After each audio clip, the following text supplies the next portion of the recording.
So today we're going to play a video for you, a little bit out of the ordinary. This is a conversation we had a couple of weeks ago.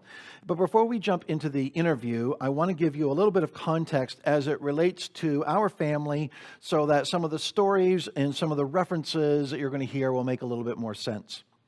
Mom and Dad are both celebrating birthdays this week. They are in their 54th year of marriage. I have a brother, Drew, who's a couple years younger than me. We each have two kids, so our parents are the proud grandparents of three grandsons and a granddaughter, and they are great-grandparents to two, soon-to-be three, great-grandchildren. This journey that we're going to talk with Dad about hasn't been his alone. This was a family affair from the very beginning. Mom has always been a vital part of this team. So today when I'm talking with Dad, keep in mind that the story he's telling is largely Mom's story too. Dad's first pastorate was a little farming community outside of Moncton, New Brunswick called Cornhill. He served there about a year and a half or two-ish years. In the fall of 1975, our family moved to the Annapolis Valley of Nova Scotia, where Dad pastored the Lower Granville United Baptist Pastorate, then later founded Habitation Baptist Church and Living Water Christian Academy.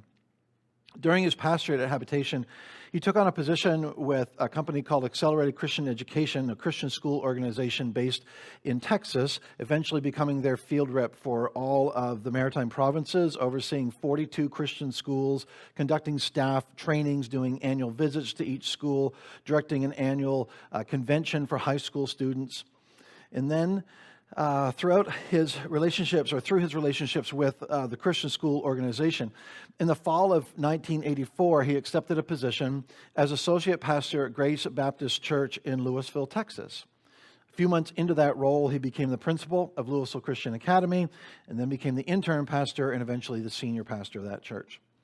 Then in the spring of 1989, he accepted the senior pastorate at Ellsworth Baptist Temple in Ellsworth, Maine, where he once again, in addition to leading the church, assumed the leadership of the Christian school as well.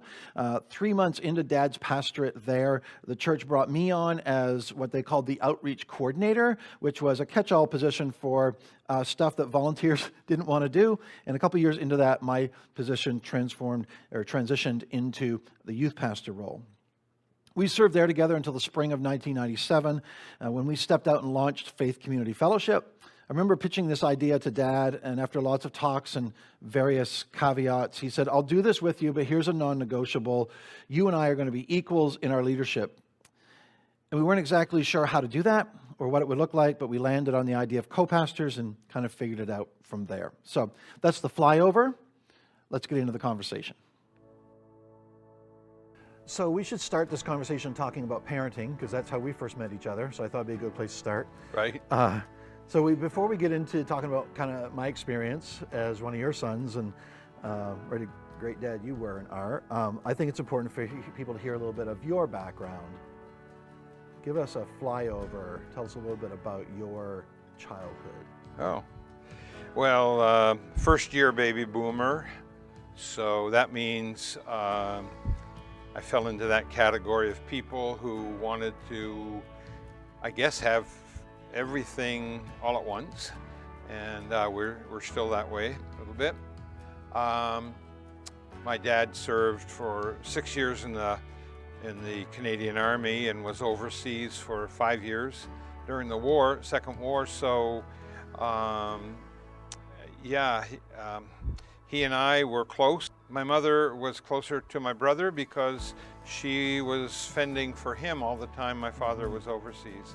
And so my older brother and my dad didn't even see each other till Paul was 5 years old, a little over. So that meant that I got a lot of attention after Dad got home, and that was interesting. So pretty, for me, typical type of upbringing, but for a lot of people, I guess, a little out of the ordinary. But I was a city boy. I was brought up in the middle of the city. We lived for all of my growing up years until I left home in a big brick building on the second story, a small apartment. And that's where we were both raised, and that's where I was all through my schooling years and so on until I went to college.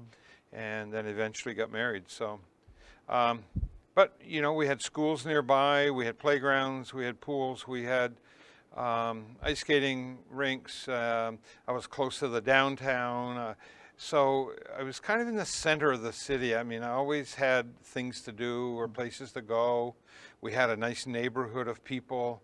And I have been able to keep in touch with a few of them over the years from our childhood days. But yeah, and you know, a lot of it was alone. My brother was 6 years older, so I was kind of brought up as a loner too in that sense.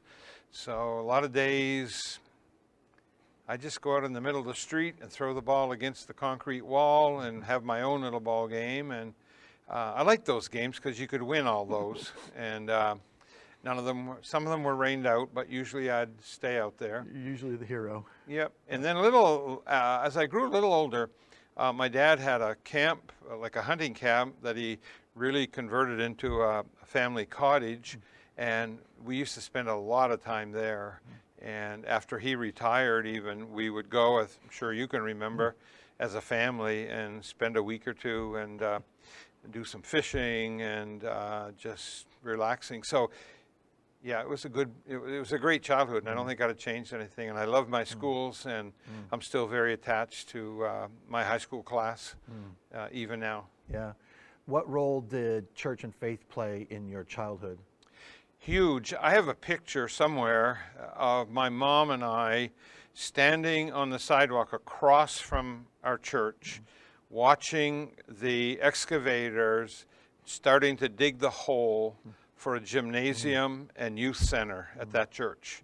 So that's got to be back in the 50s, probably late 50s. And I spent a lot of my childhood and teen years in that gymnasium, I'll tell you. Matter of fact, after Mom and I were married and we had made some changes and things, I became the sports director part-time at that church. And that's really where I think that's where I got the kind of the hunger for ministry.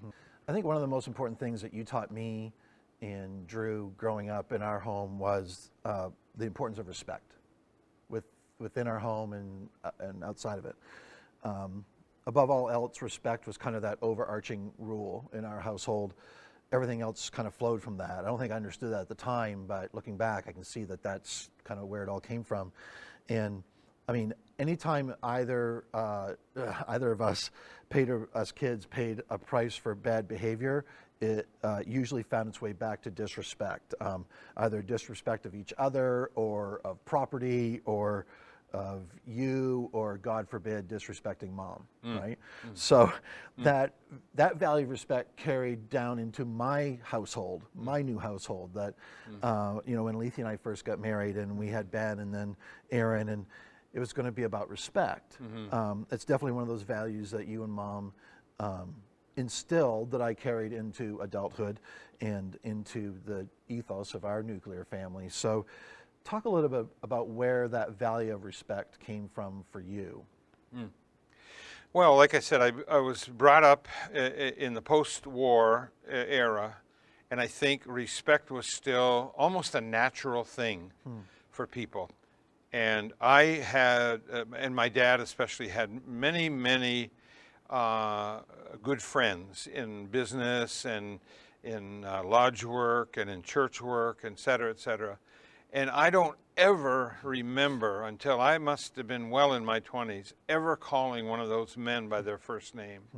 And it wasn't something harshly brought on to me. It was just something, I guess, taught by example, that this is Mr. Smith, or this is Mr. Perry, or this is, and some of them, it was years before I even knew they had a first name.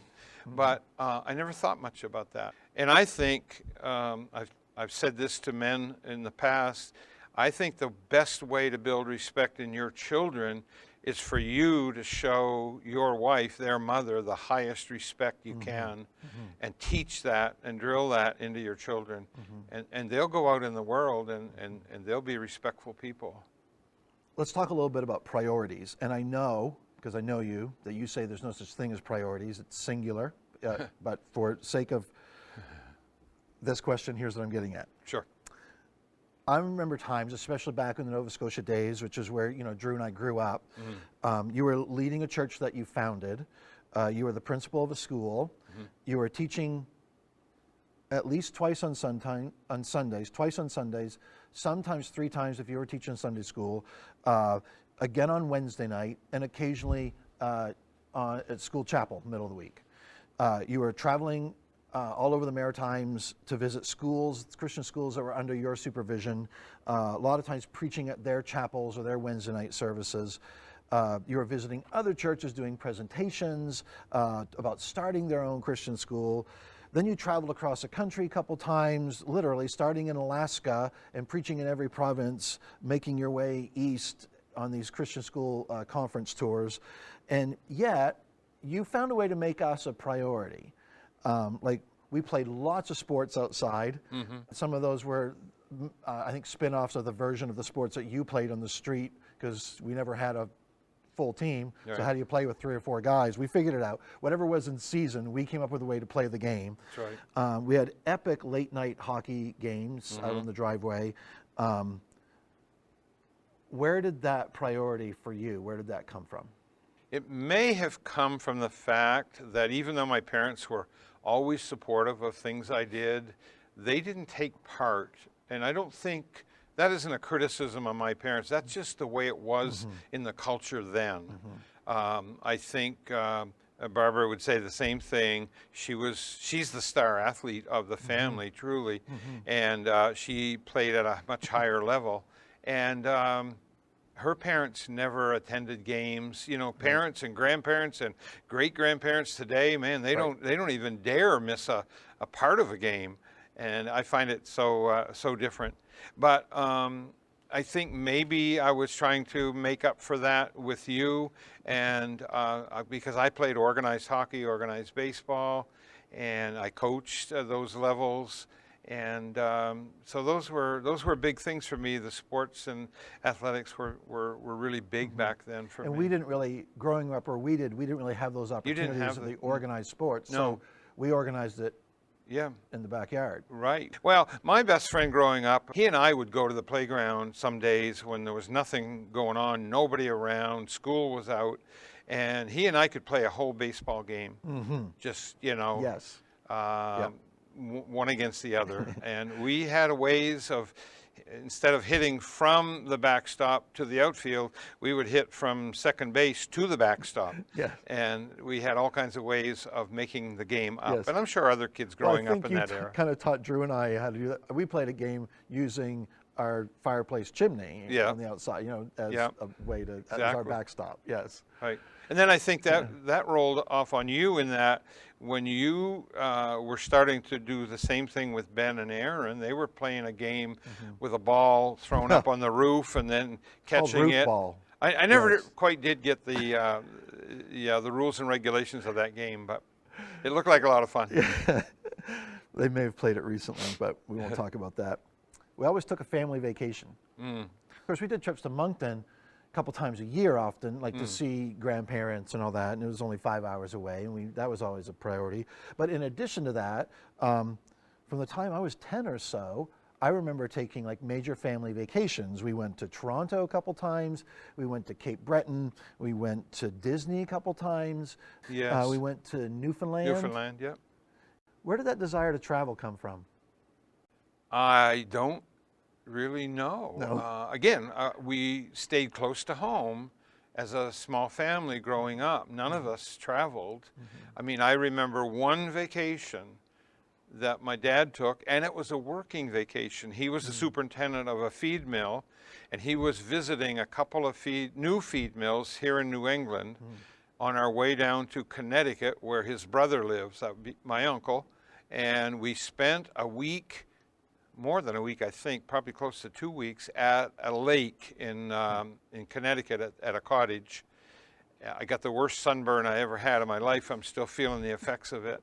Yeah. And so that I can remember. But I can remember the trip, and we did that in the 4 of us, all big people, in an Austin. It wasn't an Austin Mini, but by today's standards, it would almost be, all the way from New Brunswick to Connecticut and back. And I was prone to car sickness. It's too bad my brother couldn't be here to tell that story You'd have a different perspective. of the trip to Connecticut Yeah. and back. The poor guy. Anyway, Dad, Bob's going to be sick. That's all I can remember hearing. Why did you make the, I'm sure, financial sacrifices, and if not sacrifices, then for sure some financial planning to make sure that we got to travel as kids? Why was that important to you? Yeah, I just think with all the things that you mentioned previously, that I was trying to keep all the different plates spinning, I knew I needed time to invest in your social development and your seeing the world and getting to places that would be interesting and just good for you. Plus, people were forever saying, well, you need to relax, you need to take a vacation, and so on. And I've never really come into the true definition of relax. I'm not sure what that means. Understand. So you've already told us you grew up in a blue-collar family, second-floor apartment, downtown Moncton. Yeah. I looked it up. When you were growing up, the population of Greater Moncton was around 65,000. Okay. So that would be comparable to Portland proper today. Today, the population of Greater Moncton is around 140,000. Growing up, you never lived in a house. Right. Right? No. And when you say you lived in a downtown apartment, it wasn't a penthouse. No. No, I remember the apartment. Yes. I spent a lot of lunchtimes there in my first, I think it was first grade, Yes. walking a few blocks to Nanny's house for lunch. Yes, you did. And her pie. But it wasn't luxury living. No. You didn't have a grassy yard to play in. Your father eventually worked his way into management at the feed mill. He did. But it wasn't exactly upper middle class upbringing. No. But I know the whole time that you've been in church ministry, you've been extremely generous, and both in the way that you give to the church and in the way that you give to those in need in general. And you may not know this, but I think we've talked about this. I distinctly remember one occasion growing up when Drew and I shared a bedroom on the back side of the house, and the walkway to the back door went right under our window. And I remember one time someone from just down the road stopped in, needed money. And I think it was for heating oil. I can't say for sure. All I know is that I was in the bedroom and I could hear the whole conversation happening. I probably had my ear up to the window because that was my way. But I doubt that the window was open. But bottom line, I remember you opening your wallet and giving him literally everything you had in your wallet. Why do you suppose it is that someone who was raised without a lot of excess, right? Okay. Right. Came to be so generous? How do you think that happened for you? While you yourself are making way less than average wage, pastoring a church plant in rural Nova Scotia, how did you learn the value of generosity? By example, as you have stated so well, my parents were not rich people. They were not well-to-do, but they were very industrious. And my mother, I often refer to her as the lady of the feeding of the 5,000, because she could take, a couple loaves and a few fishes and make a master meal out of what seemed to be nothing. And she was resourceful. And I think their resourcefulness also led to their generosity. In every place that I've been privileged to pastor, I've been around people of great generosity. Very few of them were people of means, but people who would see a need and would just bend over backwards to meet the need, whether it was in our family, something in the church, a family in the church, or people that they didn't even know. And so it's just been something that has, I guess I've been around it so much, and I want to be part of it. And I've always wanted to do more, wish many times I could, but I don't consider myself a generous person, but you That's usually may the see way it. it is. Yeah, Yes. you may see it a different way. Do you remember a specific person or a specific kind of moment in time when you were challenged with that? To be generous? To be generous. Well, yes, I can remember situations where I just didn't know what to do, but I knew I had to do something. And so, again, your mom and I would sit and talk about it, and then we'd say, well, what would we be willing to give up? Said, well, we could give up this and this and make sure that they get what they need. We don't know exactly how much they need, but I think this could help. And Let's talk a little bit about the people who've had the greatest influence on your ministry, like in the way that you approach leadership, the way that you approach pastoring, the way that you approach service to your congregations, even your preaching style, you know, what you, or maybe even what you ultimately hope to accomplish through your ministry as a pastor. Start with some of those earliest influences. Who were they? Earliest influences obviously would be pastors who, you know, pastored the church that I grew up in. My favorite was a man by the name of Dr. Pike, and boy, could he preach. And I couldn't tell you, I was young then, and I couldn't tell you what his philosophy of ministry was. I just knew that when he got behind the pulpit, we were going to really hear something that caught your attention. And this is while you're growing up. This is why I'm growing up, and I'm young. And I loved his style and the fact that he used a lot of scripture and so on. Well, just fast forward, there were 2 or 3 probably other pastors in that church that did influence me as they were pastoring. And then there was a man came to the church when I was grown up and married, who we'd only been married a year or 2, by the name of Ernest Sparing. And Pastor Sparing was the kindest, most loving, most generous man I think I've ever met. And we fell in love with him, and it was mutual. And there was a small group of us, young adults, and we go to church in the morning, we go to church at night, and after the evening service, we'd beg him at the church door, can we go to your house and you could teach us some more?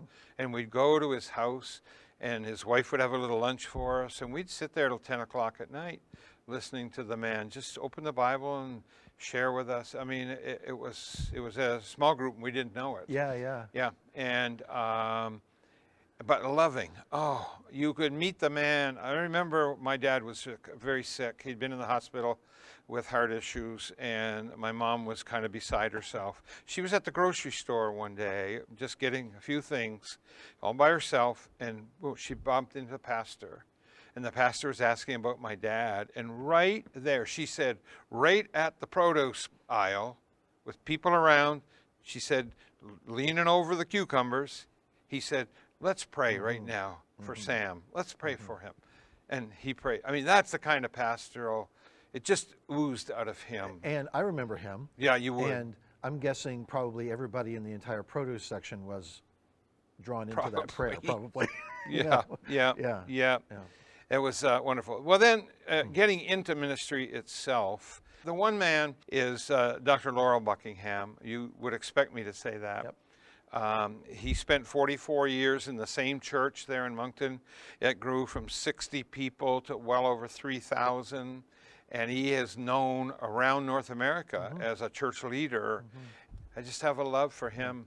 He's been so gracious with his time over the years. I mean, hardly a trip, like whether we were living in Nova Scotia or Texas or here, hardly a trip to Moncton, but there's going to be a visit with Laura. And a lot of times it was a pop-in. And You're right. he would make the time. He'd spend most of his time, applauding you Right. and talking about, well, what are you doing, Bob? And, oh, that's so exciting. And, oh, I'm glad to hear this.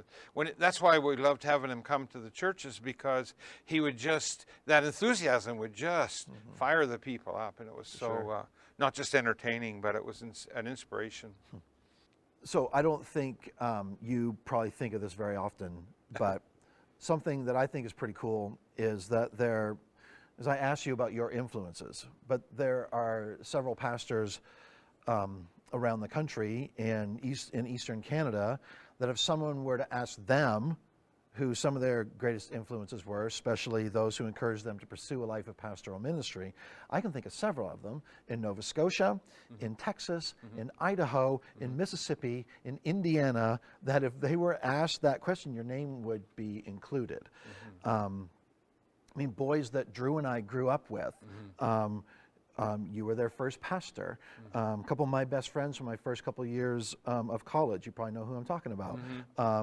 And obviously I would include myself in that group too. So to think that these men and women who had such an impact on you, that they had no idea. I mean, because we never really know what's at stake when it comes to our influence. But the idea that they had a voice in your life, and now you've had an opportunity to have a voice in so many lives, especially so many students back in the 80s and early 90s, right? And now some of those teenagers and college students have been pastoring churches for 25 or 30 years, and they're having influence in the lives of people that you'll never meet. I just think it's pretty amazing and quite humbling, really. It is. I don't have a question. That was just a statement. Yeah, it is humbling, and to see it kind of repeat itself and go from generation to generation. Again, we give God all the glory. Well, Dad isn't the only one celebrating a birthday this week. In fact, we're going to show this on Mom's birthday. And I know it's rude to reveal a woman's age, so we're not going to talk about that. Just to say that you had already been in the hospital a couple of days when the Crossweight baby arrived in the same nursery a couple of days later. So that's all we're going to say about that. In the early days of your marriage, Dad wasn't exactly on a typical track that anyone thought would end in him spending his life in pastoral ministry, right? Right. So without getting into details of that, Dad's told that story plenty of times. I think it's fair to say that Dad's life as a mid-20-something was about upward mobility, sometimes impressing people of influence and power, maybe even playing the role, if necessary, to achieve a certain image or a certain status or to make an impression on the right people. Is that a fair assessment? Okay. I know there was a time that, there where Dad wasn't walking with the Lord, chasing a different kind of lifestyle, positioning himself for bigger opportunities, even accumulating things. But then the wheels kind of came off. So I wonder if you would talk a little bit about the circumstances leading up to Dad walking away from that and returning to his walk with the Lord. Okay.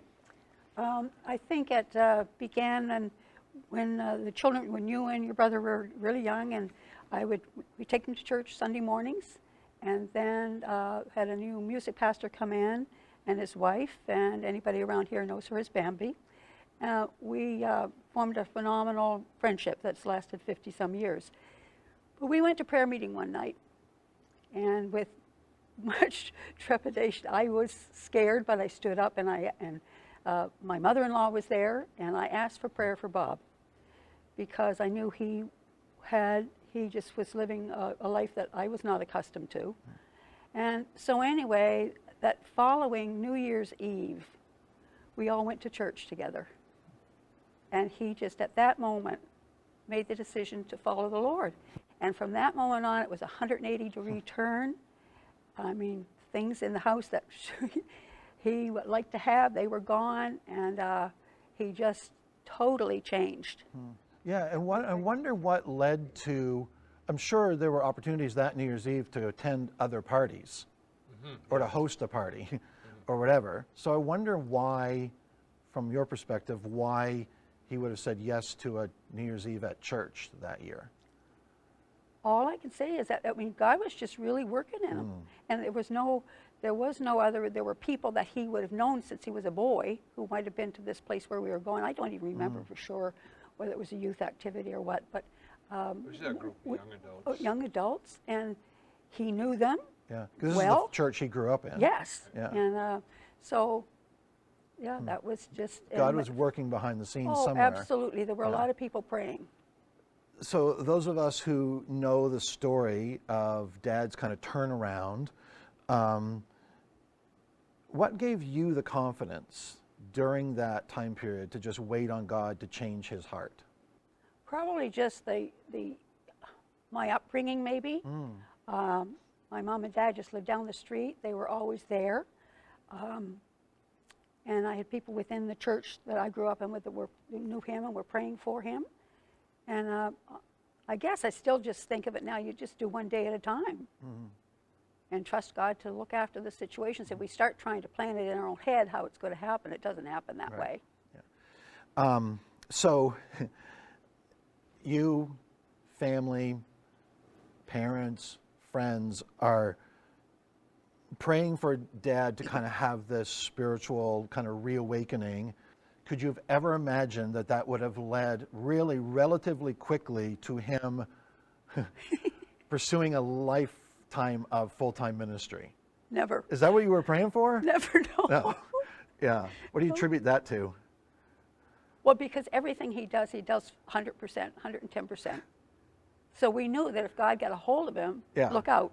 Yeah. We were going to see what God would do. Yeah. So when Dad surrendered to God's call on his life to pursue full-time ministry, did you find yourself on board with that from the very beginning? Pretty much, other than the fact that I knew what a lot of pastors' wives were like, and I just didn't, that was not who I was. So initially, Dad was student pastoring in Cornhill, and Cornhill is exactly what you picture when I say Cornhill, which meant you were still able to live in Moncton and commute to church on Sundays, and Dad was gaining his pastoral experience there. But then this pastorate in Nova Scotia became an option. That's about 5 hours away, and meant moving from a growing, kind of forward-thinking city where all of your family was to an extremely rural setting. How did you process that option? I don't think we really had a whole lot of time to think about that. We sold our house and we were out of there in I think about 3 weeks or so, maybe less than a month. And that's the summer that Dad had been directing at Camp Wildwood, Christian Camp. So I think it was kind of exciting, though. And you and Andrew were young enough that I don't know how much that would have impacted you. So as really in that decision, which was that first full-time pastorate, which was going to be 5 hours away from everything you'd known, but as a couple, it seemed like you were on the same page that whatever opportunity presented itself, you had to be open to considering it. Yes. Yeah. So we've talked with Dad about his years in Augusta. There's a lot to talk about with him around those years. And for that matter, there's a legislative record of his time in Augusta. But what could easily be overlooked is your role during those years. First of all, when he first came to you and said, I've got an idea, I have an interest in running for the State House, do you remember what your response was? Oh, probably just, here we go again. Something like that. For all the traveling back and forth to Augusta for 6 years, you were the chauffeur. You did the driving, partly because, let's be honest, Dad would say, if you're going to drive from the passenger seat, you might as well drive from the driver's seat. Exactly, we had that agreement. Yes, so you might as well be behind the wheel. I do have a backseat driver's license in my There wallet. you go, that's true. But in reality, you drove a lot, so Dad could read through thousands of pages of documents that he dealt with on a constant basis. He could prepare for whatever setting he was traveling to, depending on which direction you're going, either going to Augusta and preparing for that, or coming back to Ellsworth and preparing for work, church, whatever, and sometimes simply so Dad could get some rest, right? Yes. So the role you played was a role that a lot of spouses played. Yes, they did. In that setting for people who get elected to these offices. And you do it in relative obscurity. You didn't call any press conferences, and if you did, no one would show up to talk about whatever you wanted to talk about. So this is just, I think, an example of the kind of support that you've provided over the years for whatever role Dad found himself in, always willing to serve in the background, to allow Dad the opportunity to succeed and to grow his influence and be effective in all these different environments. Thank you for the way that you've served your husband, your family, your church, your community, and I think the kingdom of God and all of that with such consistency, with humility, and with enthusiasm. So thank you for being willing to sit down and talk with us. I know this isn't something that you ask for or isn't your comfort zone, but I love you. You are greatly loved by your family, by your church family. We hold you in high regard. So would you join me in wishing Mom a happy birthday? Let's show her how much she's loved.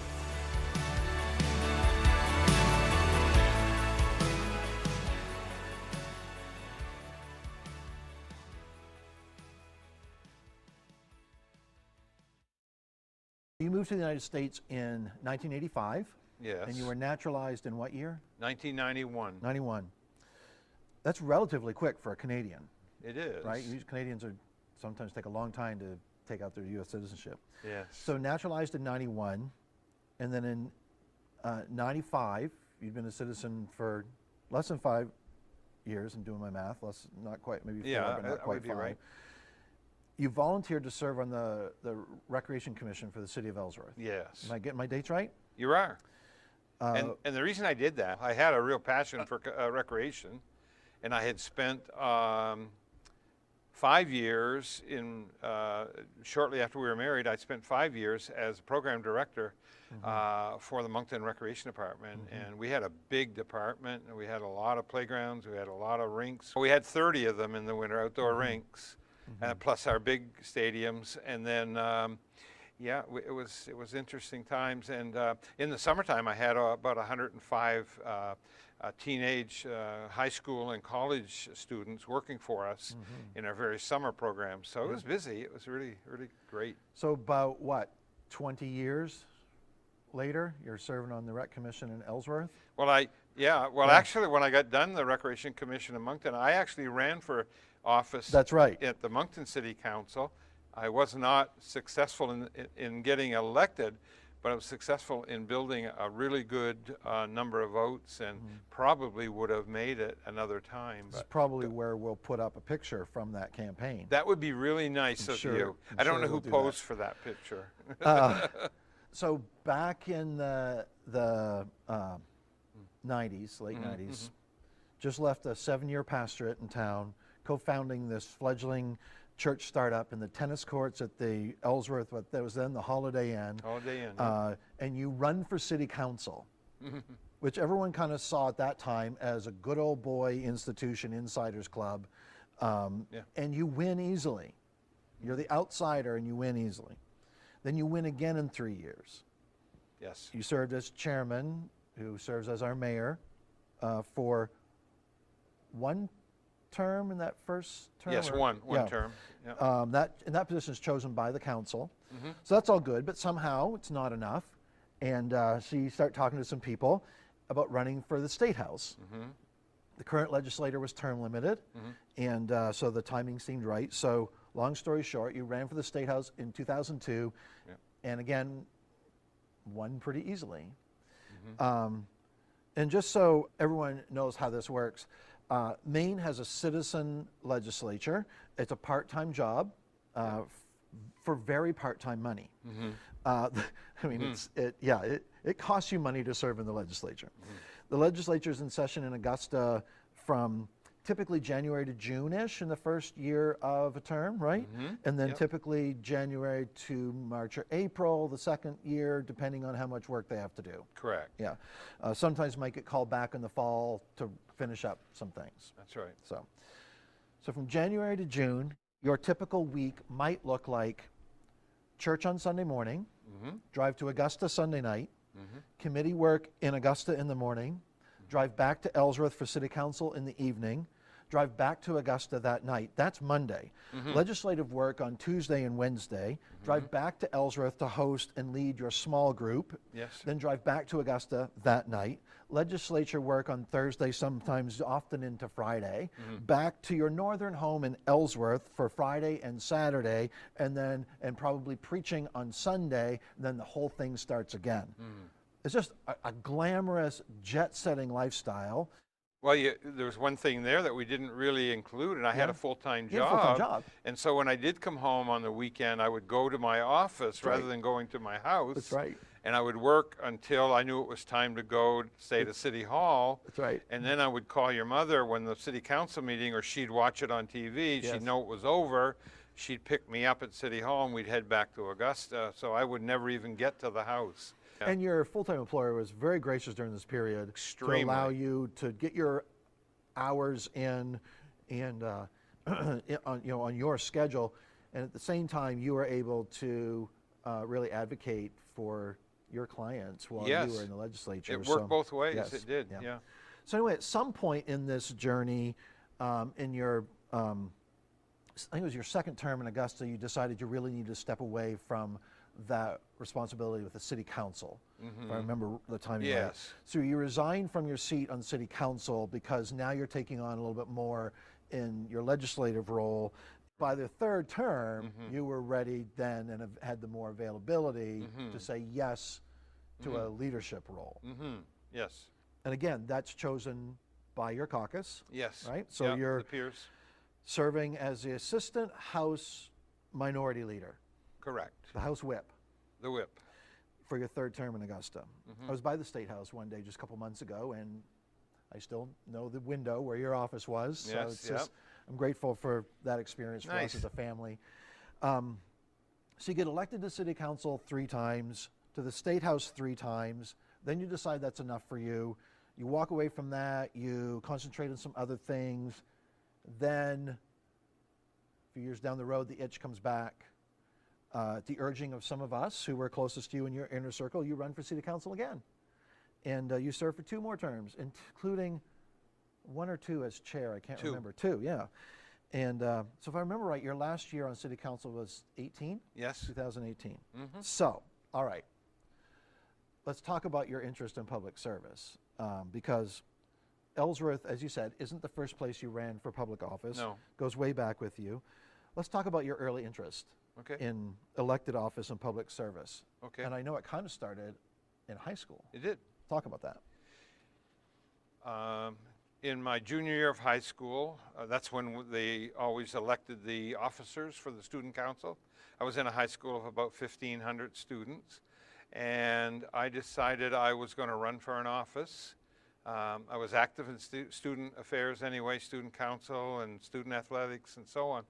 So I ran for treasurer of the student council, and I was elected. And then I was later elected as a life officer of that class. Anyway, my folks, both my mom and dad, especially my dad, they were interested in politics, and my dad was involved. Local politics and the provincial and federal politics too. And I don't know, it was in my blood. I don't know what it is. It was just something. Yeah, it was interesting to get elected, and I don't really know where all the support came from, but I'm grateful for it, and I had it right through all those 8 elections. Yeah. Yeah. So looking back now, it's been nearly 20 years since you first ran for the legislature. Yeah, getting 24 close. years, yeah, 24 years since you first ran for city council. Yes. How would you say your faith, your Christian beliefs have influenced the way that you've conducted yourself, the causes you stood for, the way you treated people in your time in elected office? Well, one of the things that I'm most proud of, and I use the term loosely, I don't want to, inject pride here, but I was awarded a legislative award from a group here in the state of Maine that their sole purpose is to serve people with developmental disabilities. And it was a great honor. They had a big banquet in Portland at one of the big hotels. And to get this recognition was really something that I cherish and still do to this day. I think it's interesting that you brought up that recognition for your kind of your legislative work on behalf of the developmentally disabled. Yeah. And like people who like have no voice of their own, in some cases literally, right? Yeah, so that's true. If as believers, when we are actually like caring for the ones Jesus called the least of these, I think like that may be our highest calling. And I think when we are actually exercising that, people take note because it's so unusual. Politics, it's self-serving for the most part. That's why most of us, we get so disgusted with it. So when engagement in a public office is not self-serving, it is for the benefit of those who have no voice. It is noticed, and I think when people, it's one thing for an organization to present you with an award, but it's when the people of that organization know you as a person, they understand that it's an outflow of your faith. I believe that's true. I do too. Yeah. I do too. Yeah. So anyway, a few weeks ago, you know this, I wrote a letter to Governor Mills. Yeah. And because thanks to your time in Augusta, I came to see people in government, I'm going to say especially in state and local government, as humans, as real people. You treated them that way, regardless of where you sat on issues and regardless of where you sat in the room. You treated people with dignity. And so I've just come to the place where I'm trying to make myself and remind myself to see those people that are oftentimes just faces on a TV screen or faces on a news story, to see them as humans with strengths and weaknesses, positions I agree with and positions I disagree with, all in the same person, right? So anyway, I wrote a letter to Governor Mills, really because I was kind of tired of seeing friends of mine, including people in our church, doing nothing but criticize her, mostly on Facebook, because that's really easy to do, over this last year and a half. So I felt compelled to write a letter actually to encourage her and to let her know I prayed for her often, and even though I'm not in agreement with all of her policies or her positions, I'm grateful for her willingness to serve in that capacity. No one signed up to lead a state through the COVID situation. Absolutely not. Right? So I know you served in the legislature with our governor. I did. Yeah, you served, I think you both served the same 3 terms. That sounds right. Yeah, the 121st, 22nd, and 23rd. And I served with her brother, Peter. Yeah. So, well, I got a really nice handwritten note from her in response to my letter, and she had something to say about you.